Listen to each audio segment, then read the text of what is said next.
কর্তা বাবু, আপনি কেন মান কর্তা বাবু? আপনি আপনি তো জানেন যে চায় সে আর ফিরে আসে না কর্তা বাবু। সব জানি ভৈরব, কিন্তু নিজের মনটাকে প্রবাদ দিতে পারছি না। আরে ভৈরব, তোর কি করে আছে? আমি যদি কাশিতে গাড়িতে যাওয়ার সময় গাড়িতে ওঠার আগে আমার দাদু ভাই আমাকে বুকে জড়িয়ে বলেছিল, দাদু তুমি কাশি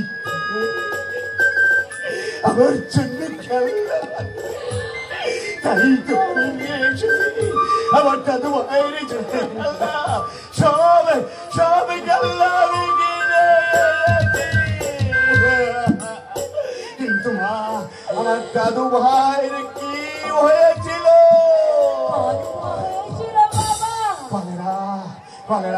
ডাক্তার কবিরাজ ডাকিসনি, বিষয় সম্পত্তি টাকা পয়সা আমি কম দিতে যাইনি। বল বল মালকা, তোরা কি ডাক্তার কবিরাজ ডাকিসনি? মানুষের যা সাধ্য আমরা তা করেছি কর্তা বাবু, কিন্তু নিয়তি তাকে টানে। না না বাবা, না, নিয়তি নয়, নিয়তি নয়, মানুষ। বাবা, মানুষের অবহেলার জন্য আমার বোন, জানো বাবা, আমার বোন আমাকে ছেড়ে চলে গেছে।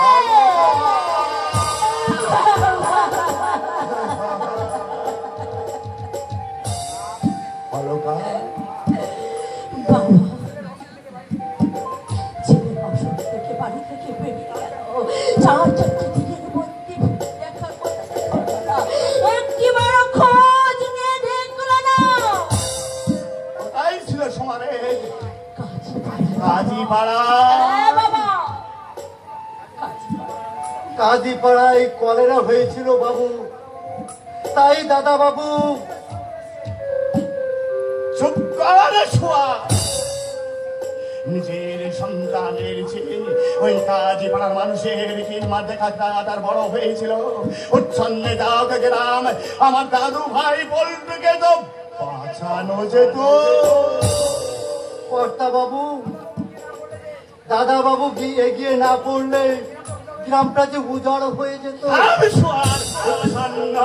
গ্রাম তো বই সমানের যদি থাকতো, আমার দাদু ভাই কিন্তু বাঁচানো যেত রে ভাই। বাবু, কর্তা বাবু,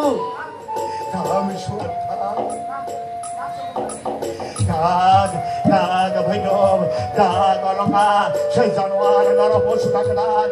আমি তার কাছে জিজ্ঞাসা করবো, নিজের সন্তানের মৃত্যু সজ্জায় ভুলে ওই কাজীপাড়ায় গিয়ে গ্রামের মানুষের সাহায্য করতে গিয়ে সে কতখানি সুখ্যাতি অর্জন করেছে।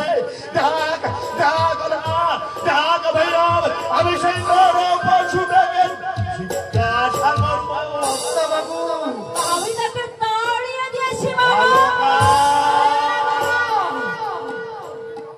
একটা চরিত্র লম্পটকে তুমি দেবতার আসরে বসিয়েছিলে বাবা।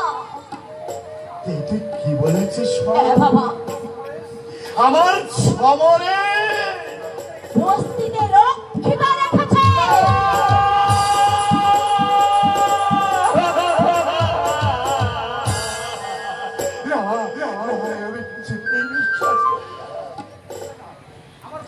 আমার কথা বিশ্বাস না হয় মক্ষদাকে দেখে জিজ্ঞেস করে দেখো না। তুমি ভুল বুঝছো দিদিমণি। চাঁদে কলঙ্ক থাকতে পারে, কিন্তু আমার দাদা বাবু। মক্ষদাকে ডেকে নিয়ে আয়, গিয়ে বল কর্তা বাবুটাকে ডেকেছে। বেশ, আমি তাই বলবো দাদা বাবু। দাদা বাবু, কর্তা বাবু তোমাকে ডেকেছে। আমি চাকর বই তো মনিব নই।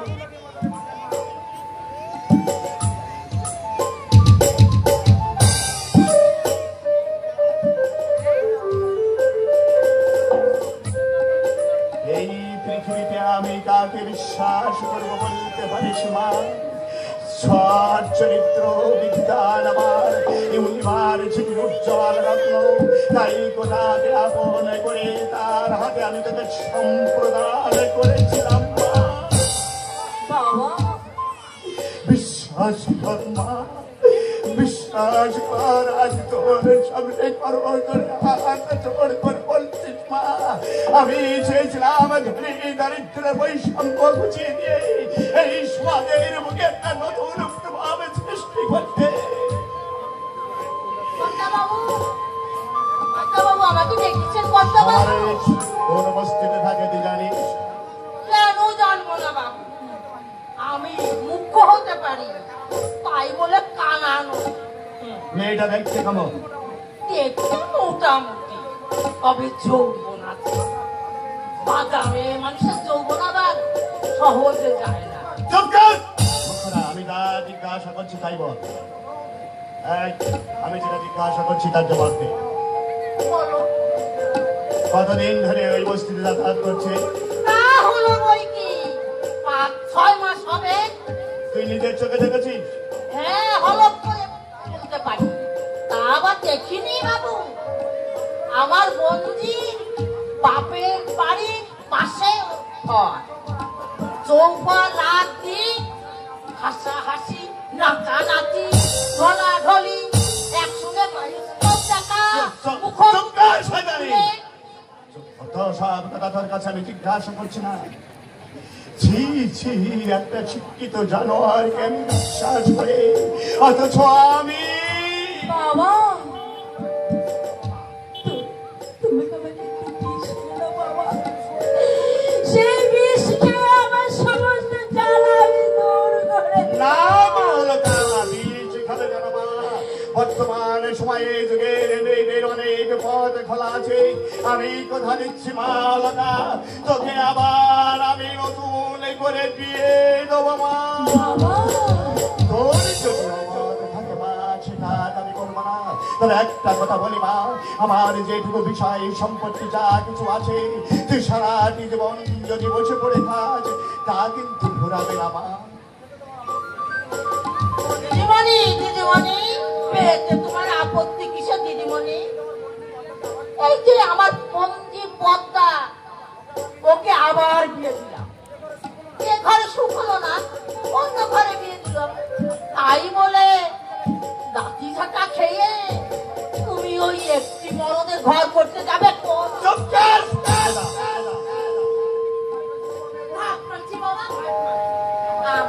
আমি সাথেও নেই, পাতেও নেই। এই আমার সঙ্গে চল, বস্তিতে রেখে দিবি। আচ্ছা চলো, দেখিয়ে দেবো, চলো।